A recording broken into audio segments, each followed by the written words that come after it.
what I'm calling my Judaism 101 meeting when I decide to talk about different ideas in our tradition that I'd like to clarify. Last week and this week, I want to talk about the korbanot, the idea of the sacrifices, and I spoke about it extensively last night. I'd like to summarize that here. And the general title of this is The Distraction of Focusing on Animal Sacrifices. Because even though many people are not vegetarians, they're not vegans, they do eat animals, and somebody is slaughtering the animal, preparing the animal for eating. We have a great distance from it. And the idea that the killing of animals should be part of a religion is simply, for some people, a bit repugnant.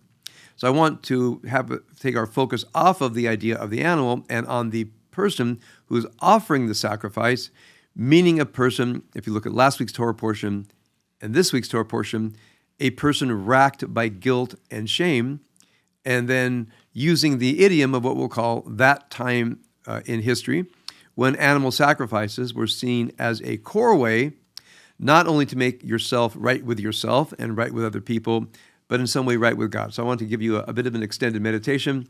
I will merge a modern event with an ancient setting. So here's a modern event.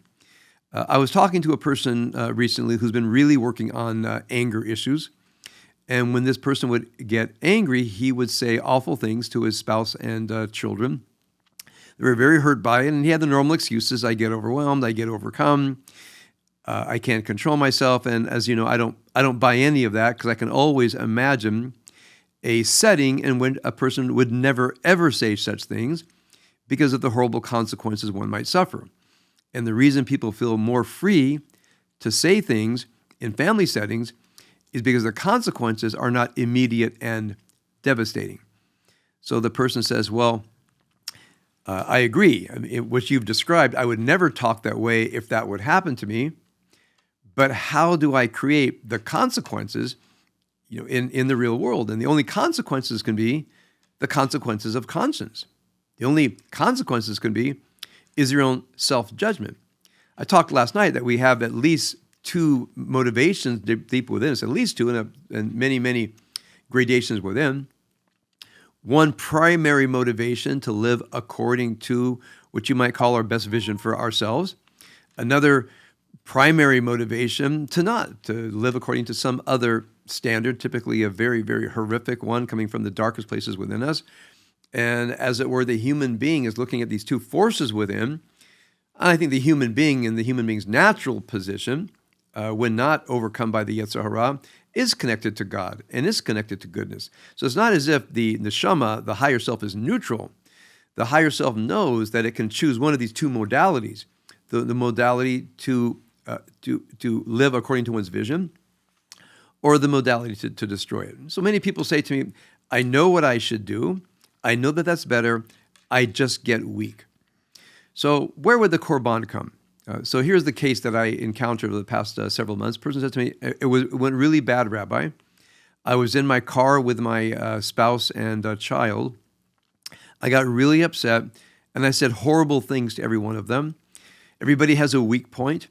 Everybody has a fear about themselves, something that they're not whole about. I know that about my family, and I hit each one of them in the place that it hurts the most. I don't think I deserve to be in my family. If they all abandoned me, they would. They got stone silent, petrified in the car. We got home. Everybody went their separate way. He said, I offered feeble apologies, but I know I caused great hurt that I don't, if my family can ever recover from it. I'm giving you a bit of a summary. Now think about this. I said, okay, so you owe, biblical times now, as I said 2 weeks ago, I don't know if you're qualified to apologize yet, because I don't think we're qualified to apologize until we have a deep sense of empathy to the person we have wronged. So apologies are oftentimes the minimal that people do because it's the minimum of what they owe. But they really haven't gone to a deep, empathetic appropriation of what they've done. So not just their own self-knowledge, understanding the dark motivation that caused us to engage in hurtful behavior, but a deep empathetic understanding of what this has done to the other person. So think for a moment that I now, as a priest in ancient Israel, I say, okay, we're going to work this through. And this is a farmer with a small flock. and I say, I want you to go out to your goat herd, and I want you to pick out your favorite animal. And the person goes out there, and we look at the 10 or so goats. I said, do you have a favorite? And the one that nuzzles up to him, and the one that he treats well. And he says, yes, I have a favorite. This is my favorite goat, Bessie. I said, okay, so we're going to have to kill Bessie. And it sounds utterly horrible. I said, eventually, would you kill Bessie for food and give it to the poor? He said, yeah, that's very likely what would happen. She's not going to live forever. I said, well, since there is the sacrificing of the slaughter of your animal to sell the meat to other people, you're going to give that, but I want to do something else instead. I want you to, for a moment, get your stool and look down at Bessie, this animal whom you love, and say, it's your flesh for my flesh. It's your blood for my blood. It's your life spirit for my life spirit. At some very deep level, I don't even deserve to be here. I've taken the gift of language that God gave me, and I've perverted it. I've taken the gift of a family that God gave me, and I'm destroying it. All the great good in life that God gives, I destroy it serially one by one, day after day. There's a part of me that doesn't even think I should live. Not that I'm going to kill myself, but I look at what I've done. I've created far more damage in my life than I've created good. And I imagine myself working with a person who would have a script. And then at a certain point, it comes the time to sacrifice the animal. And he has to do it himself. And the blood spills out, and he realizes that life force spilling onto the ground stands for his life force that's been desecrated. And then he hands the animal over to his handlers, and they're going to cut up and distribute it to the poor. And then I say to him, I'm imagining myself the Kohen Gadol, I said, you did this. You're the one that did this to this animal. This is the consequences. You create a kind of a death. You cut your family apart when you talk that way. Now try to imagine what I've described to you is embedded in this person's memory, is engraved.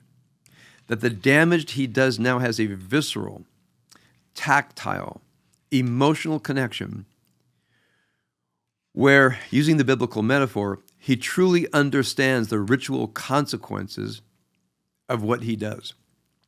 The sin that he does by hurting other people, the guilt that he feels by not living up to his vocation as a human being. And try to imagine a day or two of reflection. And then really feeling the pain of the family. In a sense, feeling them that he's knifing them, that he's gutting them, that he's eviscerating them with his words. And not protect himself by saying, I was overwhelmed, but they do it to me, and I know I'm not perfect. None of that defensive stuff. Just own it. Sometimes I actually say that to people. For one time, just own it. And don't give me all these ameliorating sentences. And I can sometimes tell when a person says, I'm owning it. I'm owning it. I have no excuses. I have no defenses. I'm completely owning it. I feel horrible. And then, of course, my response then is that we all have the power of teshuvah. We have the power of rebirth. We have the power to take ourselves and create from this. And that's one reason I love this Torah portion. I'll go ahead and quote from the Haftarah. It says, from all your contamination, this is Isaiah chapter 36, verse 25. From all your contamination and from all your filth, I will cleanse you. I will give you a new heart and a new spirit I shall put within you. Now try to imagine that there's a divine that is ready to cleanse you and to put a new heart and a new spirit within you. That there's a way to do it. Now, first, it's not going to be an animal sacrifice. And of course, by the times of the Bible, the prophets saw through it because people didn't have this deep inner confession that they would write.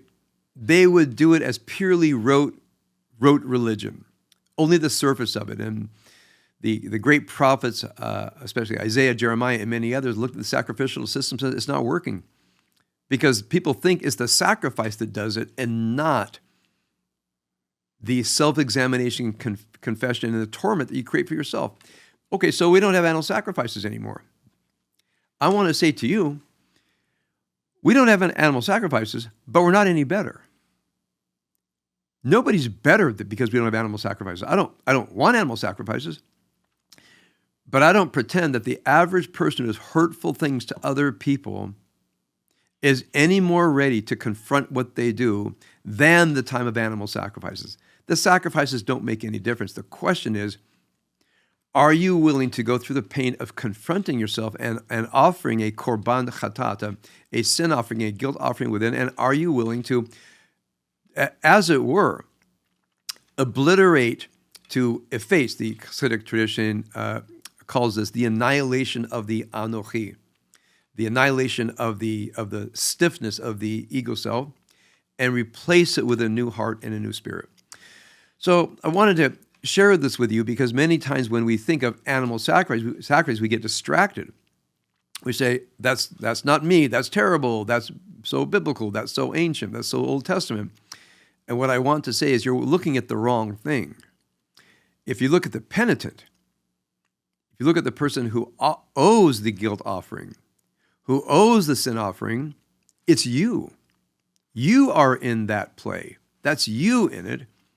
And if you have a better way to truly experience your need to make a guilt offering or a sin offering, please tell me. Because I think I have the way that I teach. But if you don't have a teaching, if you don't have a path.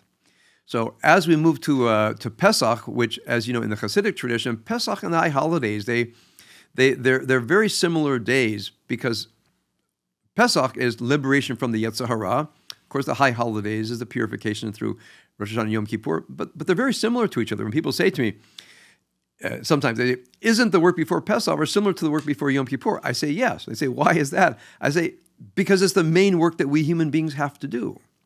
The main work that we human beings have to do is to be liberated from the Yetzer Hara, to live lives with a new heart and a new spirit.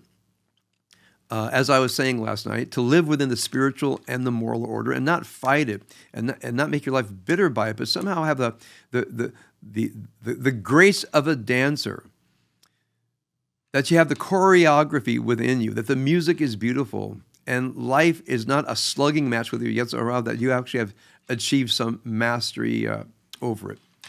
So I'd love you to, whenever you think about the sacrifices and you feel this sense of off-putting, perhaps remember for today, it'll go up on the website, and use this as a meditation to truly, truly go within for some inner examination, inner work.